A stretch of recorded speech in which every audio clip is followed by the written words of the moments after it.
it's time for the realm of tricks. We're going to start with some basic slalom, we're going to be doing crisscross, and we're going to be doing some snake.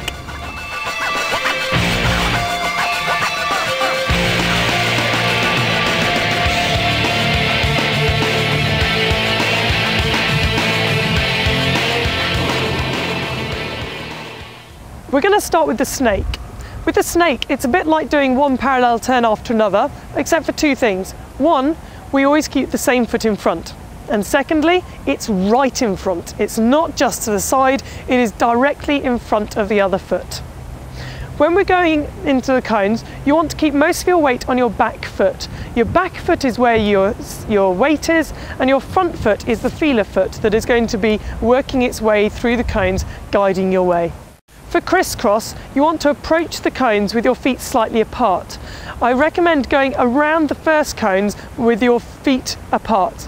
And then when it comes to the second cone, put your weight on the foot that is going to be going in front.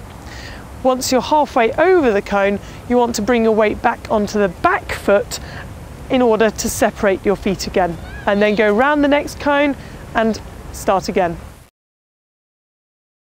The most common problems that people have when they're doing forward snake are caused by the knees just not being bent enough. If we bend the knees a lot more, we're going to allow our feet to have a lot more manoeuvrability when we're going forwards.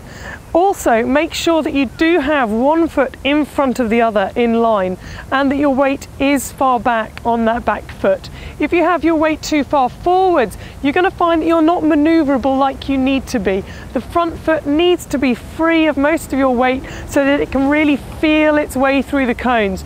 Your back foot will follow. When you're doing crisscross, the most common problem is that people are not able to get their feet to cross one in front of the other.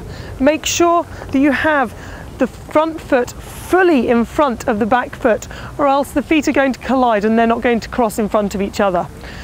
When you have that position and you're going over, you need to have most of your weight on the front foot in order for your feet to then cross. When you've got over, a lot of people find it very difficult to uncross the feet.